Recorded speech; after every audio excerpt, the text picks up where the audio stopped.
खटा टिके ହେଇଗଲେ ଭାତ କେତେବେଳେ ସରି ଯାଇଥାଏ ଜଣା ପଡ଼ି ନଥାଏ। ମୁଁ ଆଜି ଟମାଟୋ ଖଟା ବନେଇବି। ଟମାଟୋ ଖଟା ତ ଆପଣ ବହୁତ ଥର ପ୍ରସ୍ତୁତ କରିଥିବେ। ମୁଁ କିନ୍ତୁ ଏ ଟମାଟୋ ଖଟାକୁ ଟିକେ ଡିଫରେଣ୍ଟ ଷ୍ଟାଇଲରେ ବନେଇବି। ମୁଁ ଏ ଟମାଟୋ ଖଟାରେ ଦୁଇଟା ସିକ୍ରେଟ୍ ଜିନିଷ ଦେଇ ବନେଇବି। ଏହାଦ୍ୱାରା ଏ ଖଟାର ସ୍ୱାଦ ଦୁଇଗୁଣା ହେଇଯିବ। ଥରେ ଏମିତି ମୋ ଷ୍ଟାଇଲରେ ଟମାଟୋ ଖଟା ପ୍ରସ୍ତୁତ କରନ୍ତୁ, ଦେଖିବେ ସମସ୍ତଙ୍କୁ ବହୁତ ପସନ୍ଦ ଆସିବ।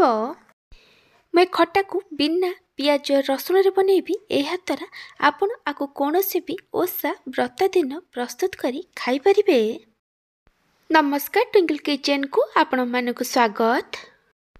ଟମାଟୋ ଖଟା ବନେଇବା ପାଇଁ ମୁଁ ଏଠି ପାଖାପାଖି 700 ଗ୍ରାମ ଟମାଟୋ ନେଇଛି। ଟମାଟୋର କ୍ୱାଣ୍ଟିଟି ଆପଣ ଆପଣଙ୍କ ହିସାବରେ କମ୍ ବେଶୀ କରିପାରିବେ। ଖଟା ପାଇଁ ସବୁବେଳେ ପାଚିଲା ପାଚିଲା ନାଲି ଟମାଟୋ ନେବେ। ଏହାଦ୍ୱାରା ଖଟାର ଟେଷ୍ଟ ଆଉ କଲର୍ ବହୁତ ଭଲ ଆସିବ। ମୁଁ ଏଠି ଟମାଟୋକୁ ଭଲସେ ଧୋଇକି ନେଇଯାଇଛି। ଏବେ ଆମେ ଟମାଟୋକୁ କାଟିବା। ପ୍ରଥମେ ଆମେ ଟମାଟୋର ଉପର ପଟ ମୁଣ୍ଡକୁ କାଟିକି ବାହାର କରିଦେବା। ତାପରେ ଟମାଟୋକୁ ଏମିତି ଛୋଟ ଛୋଟ ଖଣ୍ଡ କରି କାଟିକି ନେଇଯିବା। ଟମାଟୋକୁ ବେଶୀ ବଡ଼ କି ବେଶୀ ଛୋଟ କରି କାଟିବା ଦରକାର ନାହିଁ। ମୁଁ ଏଠି ସବୁ ଟମାଟୋକୁ କାଟିକି ନେଇଯାଇଛି। ଖଟା ବନେଇବା ପାଇଁ ମୁଁ ଏଠି କଡ଼େଇରେ କିଛି ତେଲ ଦେଇ ଗରମ ହେବାକୁ ରଖିଥିଲି। ତେଲ ଭଲ ଭାବେ ଗରମ ହୋଇଗଲା ପରେ ମୁଁ ଏଥିରେ 2ଟା ଶୁଖିଲା ଲଙ୍କା, ଖଣ୍ଡେ ଡାଲଚିନି ଆଉ 2 ଛୋଟ ଚାମଚ ପଞ୍ଚ ଫୁଟଣ ଦେଇଛି। ପଞ୍ଚ ଫୁଟଣ ଜାଗାରେ ଆପଣ 1 ଛୋଟ ଚାମଚ ଜିରା ଆଉ 1 ଛୋଟ ଚାମଚ ସୋରିଷ ନେଇପାରିବେ। କିନ୍ତୁ ଖଟାରେ ପଞ୍ଚ ଫୁଟଣ ପକାଇଲେ ତାର ଟେଷ୍ଟ ବହୁତ ଭଲ ଆସିଥାଏ। ପଞ୍ଚ ଫୁଟଣ ଶୁଖିଲା ଲଙ୍କା ଭଲସେ ଭାଜି ହେଇଗଲା ପରେ ମୁଁ ଏଥିରେ 2ଟା କଞ୍ଚା ଲଙ୍କା ଆଉ 1 ଇଞ୍ଚ ଆମ୍ବ କଷିଆ ଅଦାକୁ ଛେଚିକି ପକାଇଛି। ଆପଣଙ୍କୁ ଯେତିକି ରାଗ ଦରକାର ସେ ଅନୁସାରେ କଞ୍ଚା ଲଙ୍କା ନେବେ। ତାପରେ ମୁଁ ଏଥିରେ କିଛି ଭୃଷଙ୍ଗ ପତ୍ର ଦେଉଛି। ଆପଣ ଖଟାରେ ନର୍ମାଲ ଅଦା ଜାଗାରେ ଆମ୍ବ କଷିଆ ଅଦା ପକାଇବେ। ଏହାଦ୍ୱାରା ଖଟାର ଟେଷ୍ଟ ବଢ଼ିଯିବ।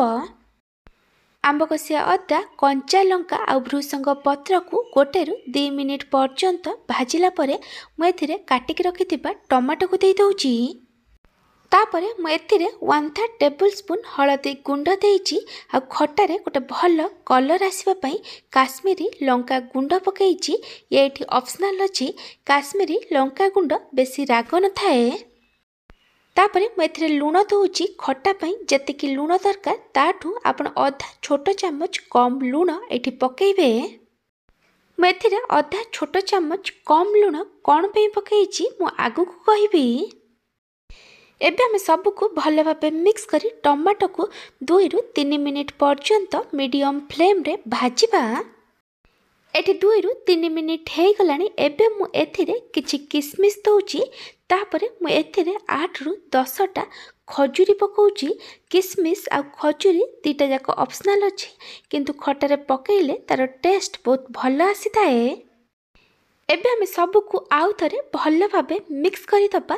ତାପରେ ଆମେ ଆକୁ କଭର୍ କରି ଲୋ ଫ୍ଲେମ୍ରେ 7ରୁ 8 ମିନିଟ୍ ପର୍ଯ୍ୟନ୍ତ କୁକ୍ କରିବା, ଯେମିତି ଟମାଟୋ ଭଲ ଭାବେ ସିଝିଯିବ। ମୁଁ ଆପଣଙ୍କୁ ଗୋଟେ ଛୋଟ ରିକ୍ୱେଷ୍ଟ କରୁଛି, ଯଦି ଆପଣଙ୍କୁ ଏହି ରେସିପି ଭଲ ଲାଗିବ ତାହେଲେ ଆକୁ ଲାଇକ୍ କରିବେ, ଆପଣଙ୍କ ସାଙ୍ଗମାନଙ୍କ ସହିତ ସେୟାର କରିବେ।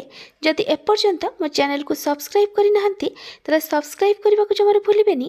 ପାଖରେ ଥିବା ବେଲ୍ ଆଇକନ୍ରେ ଅଲ୍ ନୋଟିଫିକେସନ୍ରେ କ୍ଲିକ୍ କରିବେ।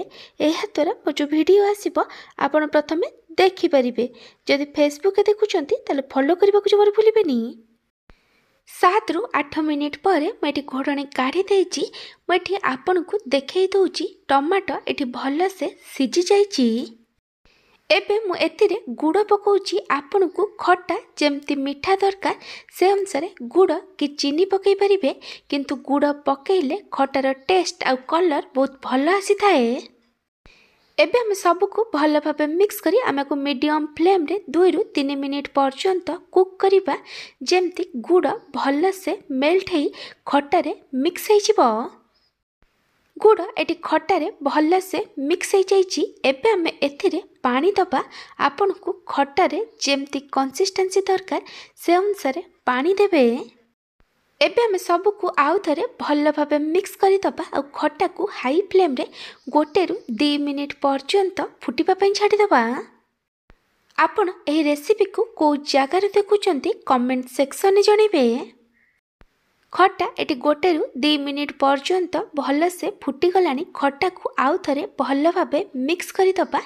ଏବେ ଆମେ ଖଟାକୁ ଲୋ ଟୁ ମିଡ଼ିୟମ୍ ଫ୍ଲେମ୍ରେ 4ରୁ 5 ମିନିଟ୍ ପର୍ଯ୍ୟନ୍ତ କୁକ୍ କରିବା। ଆପଣ ଚାହିଁଲେ ଆକୁ କଭର୍ କରି କୁକ୍ କରିପାରିବେ। ଏଠି 4ରୁ 5 ମିନିଟ୍ ହେଇଗଲାଣି। ଖଟାକୁ ଆଉ ଥରେ ଭଲ ଭାବେ ମିକ୍ସ କରିଦେବା ଆଉ ଇଣ୍ଡକ୍ସନ୍ ବନ୍ଦ କରିଦେବା। ମୁଁ ଏଥିରେ ଅଧା ଛୋଟ ଚାମଚ କଳା ଲୁଣ ଦେଇଛି, ସେଥିପାଇଁ ମୁଁ ଏଠି ମୂଳରୁ ପୁରା ଲୁଣ ପକାଇ ନଥିଲି। ତାପରେ ମୁଁ ଏଥିରେ ଭଜା ଜିରା ଲଙ୍କା ଗୁଣ୍ଡ ପକାଉଛି। ଆପଣ ଆପଣଙ୍କ ଟେଷ୍ଟ ହିସାବରେ ଭଜା ଜିରା ଲଙ୍କା ଗୁଣ୍ଡ ପକାଇବେ। ଗ୍ୟାସ୍ ବନ୍ଦ କଲା ପରେ ହିଁ ଭଜା ଜିରା ଲଙ୍କା ଗୁଣ୍ଡ ପକାଇବେ। ଏବେ ଆମେ ସବୁକୁ ଭଲସେ ମିକ୍ସ କରିଦେବା। ଆପଣ ଚାହିଁଲେ ଏଥିରେ କିଛି କାଟିକି ଧନିଆ ପତ୍ର ଆଉ ନଡ଼ିଆ କୋରା ପକାଇ ପାରିବେ। ଟମାଟୋ ଖଟା ଏଠି ରେଡ଼ି ହେଇଯାଇଛି। ଆପଣ ଖଟାରେ ଥରେ ଏମିତି କଳା ଲୁଣ ଆଉ ଆମ୍ବ କଷିଆ ଅଦା ପକାଇକି ଦେଖିବେ, ଖଟାର ସ୍ୱାଦ 2 ଗୁଣା ହେଇଯିବ। ଯଦି ଆପଣଙ୍କୁ ଏହି ଟମାଟୋ ଖଟାର ରେସିପି ଭଲ ଲାଗିଥିବ ତାହେଲେ ଆକୁ ଲାଇକ୍ କରିବେ, ଆପଣଙ୍କ ସାଙ୍ଗମାନଙ୍କ ସହିତ ସେୟାର କରିବେ।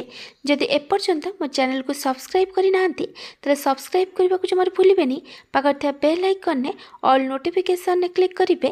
ଏହାଦ୍ୱାରା ମୋ ଯେଉଁ ଭିଡ଼ିଓ ଆସିବ ଆପଣ ପ୍ରଥମେ ଦେଖିପାରିବେ।